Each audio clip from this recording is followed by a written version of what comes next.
देखिए ये वीडियोटा आम केमी अपार आईडी क्रिएट करवा से डिटेल्स देखा। प्रथम आग search browser UDISE plus search करेंगे।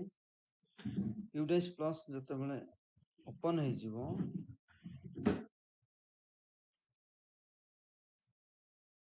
यूडाइस प्लस ओपन करेंगे।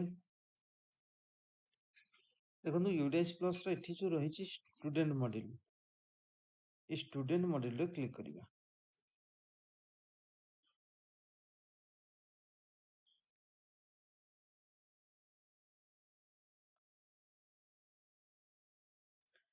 जमी आम यूडाइस प्लस खोलुचे से भाई खोलवा। तापर ये प्रथम स्टेट सिलेक्ट करदे,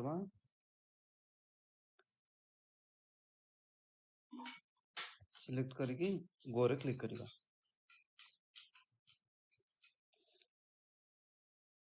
यूजर आईडी निजर यूडाइस कोड को देवे, पासवर्ड निजर पासवर्ड को देवे और ये कैप्चा को एंटर करके लॉगिन करेंगे जमी यूडाइस लॉगिन करुछन।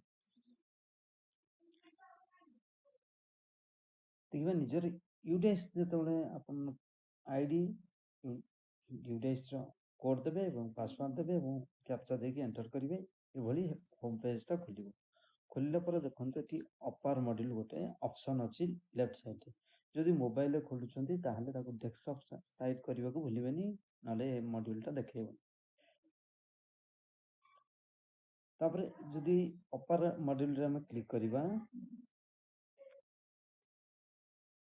अपार मॉड्यूल रे क्लिक करबा परे ये पेज देखो गोटे ओपन हम अपार मॉड्यूल।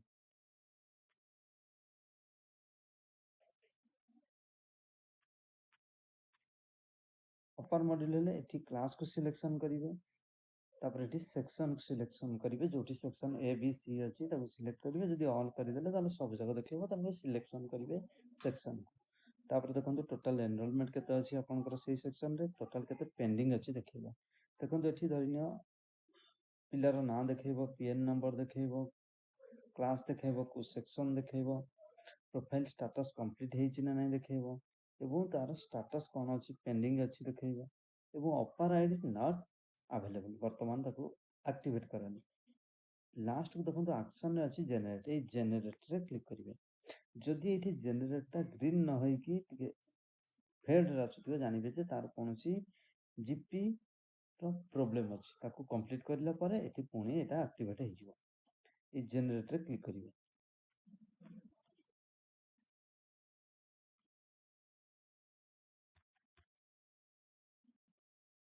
देखिबे एठी गोटे ऑप्शन अछि।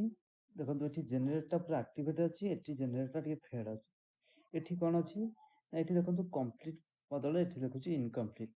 तामाने देखिबे तांकर जेतोले यूडाइस प्लस करिचे कोनोसी जीपी रे हमर प्रॉब्लम अछि।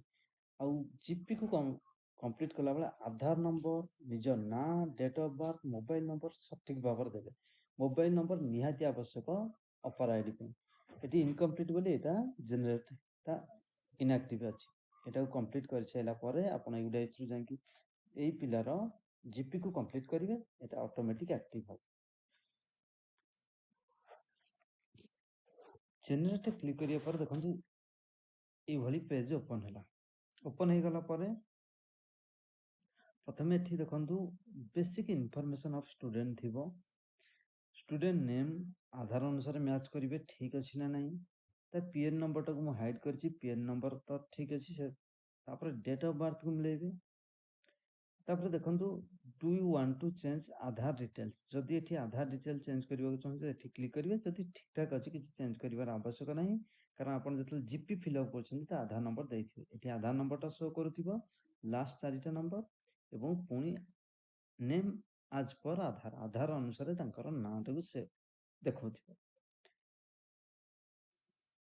To update any the above field visit general profile selection of the student. जदि या भितर कोनोसीटी आपन को अपडेट करबा को चाहछंती भूल अछि ताले जनरल प्रोफाइल आपन अपडेट करि परिबे यूडाइस। देखो जो कंसेंट हमको फिजिकल देथिबे पेरेंट्स माने ताकू आपण एठी फिलअप करिवे। आई एठी तांकर ना जदि फादर देछिन फादर, जदि मदर देछन्ती एठी मदर तांकर नाटा फिलअप करिवे। किंबा जदि फादर मदर व्यतीत तांकर अन्य कोनोसी गार्डियन देछन्ती लीगल गार्डियन आपण ताको एठी तांका नाटी को फिल अप करिवे प्रथमे ये जो सिलेक्ट ऑप्शन को देखंतु सिलेक्ट को जदि हम क्लिक करिवा सिलेक्ट को क्लिक करिवा पर देखंतु सिलेक्ट क्लिक करले एठी आसुची ऑप्शन कोन ना फादर मदर आ गुटे ऑप्शन आसुची लीगल गार्डियन जदि तांकर फादर ना आपण एंटर करछन्ती बा सी कंसेंट आपण देछन्ती फादर रे क्लिक करिवे यदि मदर कंसेंट देछन्ती मदर रे क्लिक करिवे यदि तांकर फादर मदर व्यतीत अन्य कोनोसी लीगल गार्डियन धन्य कोनोसी पिलार आसिक अन्य जगह पढ़ुची ताले से लीगल गार्डियन भी दे परिवे तनपुर एठी आपन को क्लिक करिबा को पड़िबो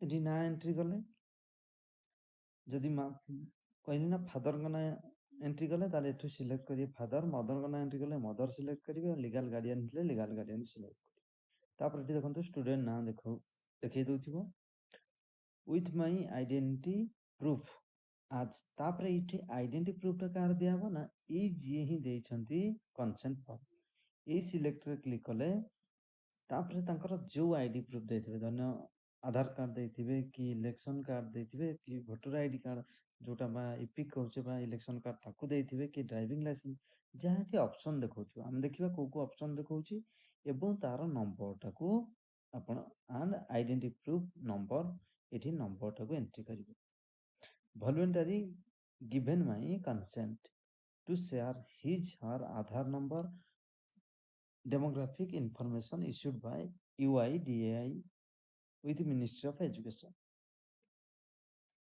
देखो जिते सिलेक्ट करवा एटी आसुची आधार पैन ईपीआईसी बा voter ID driving licence passport यही तक ऑप्शन भितर जोटा से देथिबे ताको आपन को सिलेक्ट करबा को पड़िबो एवं तार नंबर को मध्य एंटर करबा को पड़िबो धन्य वोटर कार्ड देछन ताले एटा को ही सिलेक्ट करिवे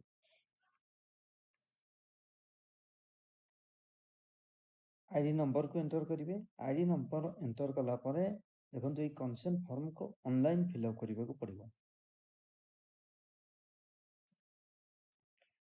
ताको देखि देबे कोन रहिछि तार डिटेल्स ता पढि परिबे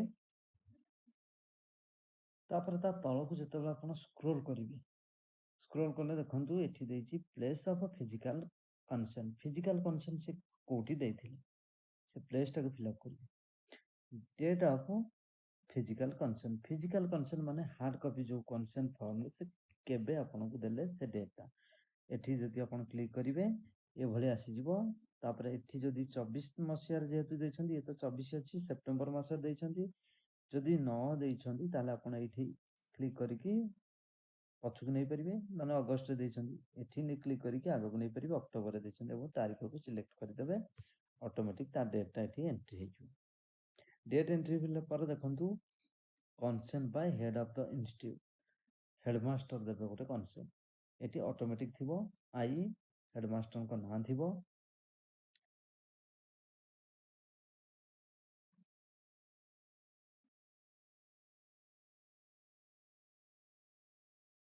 आई हेडमास्टर को नाम अछि एवं आज the head of the school और एनी ऑथराइज्ड टीचर और स्टाफ hereby declare एठी जदि धन्य एचएम ना हंती ताले अन्य जने भी ताको डिक्लेयर देई परिबे बा कंसेंट देई परिबे that the father mother legal guardian of पिलर नाम बा स्टूडेंट नाम देखथिबे as mentioned above has given the consent of providing Aadhaar to create upper ID opening of DigiLocker account identify verification in UDIS plus A consent देबे देला पर submit रे click करिवे सबमिट करिवा माने अपर आईडी जनरेट हे जिवो एवं आपण ताको डिजी लॉकर डाउनलोड करि परिबे यार नेक्स्ट वीडियो रे डिजी लॉकर रे केमिति अपर आईडी आपण डाउनलोड करिवे ताको हम देखिबा देखो अपर आईडी ता ऑर्गेनाइजिंग पेरेंट टीचर मीटिंग हबो पीटीएम जोटे की केवल क्लास नवम रु प्लस 2 सेकेंड ईयर पर्यंत पिला माने अपर आईडी करिवे पीटीएम रे समान ऑथराइज देबे कंसेंट फॉर्म देबे एवरी पीटीएम रे 20 रु 15 ରୁ 20 ମିନିଟ୍ ଆୱାରନେସ୍ କରାଯିବ ଅପାର ଆଇଡି ପାଇଁ। ସେମାନଙ୍କ ଡିଟେଲ ଇନଫର୍ମେସନ୍ ଅପାର ଷ୍ଟୁଡେଣ୍ଟ ମାନଙ୍କର ରହିବ।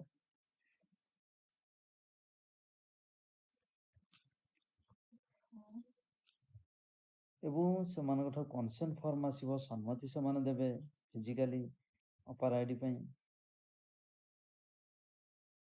ତାଙ୍କୁ କୁହାଯାଇ ପାରିବନି ଯେ ଅପାର ଆଇଡି କ୍ରିଏଟ୍ ହେବ, ଆପଣ ଏଠି ରୁହନ୍ତୁ, ଭେରିଫାଏ କରିବେ, ଅଥେଣ୍ଟିକେଟ୍ କରିବେ, ଷ୍ଟୁଡେଣ୍ଟ ନେମ୍କୁ ଦେଖିବେ ଠିକ୍ ଅଛି ନା ନାହିଁ, ଫାଦର୍ସ ନେମ୍ ମଦର୍ସ ନେମ୍କୁ ଦେଖିବେ, ଜେଣ୍ଡର ଦେଖିବେ, DOB ଡେଟ୍ ଅଫ୍ ବାର୍ଥକୁ ଦେଖିବେ, ଅଦର ଯାହା ସବୁ ଦରକାର ଯେମିତିକି ମୋବାଇଲ ନମ୍ବର, ଆଧାର ନମ୍ବର UDIC ପୋର୍ଟାଲରେ ଦେଖିବାକୁ ପଡ଼ିବ। ଏବଂ ମ୍ୟାଚ୍ କରିବେ, ଯଦି UDICରେ ଗୋଟେ ଅଛି ଆଉ ଭୁଲ ଅଛି ଆଧାରରେ, ତାହେଲେ ବି ଅପାର ଆଇଡି କ୍ରିଏଟ୍ କରାଯାଇ ପାରିବ ନାହିଁ।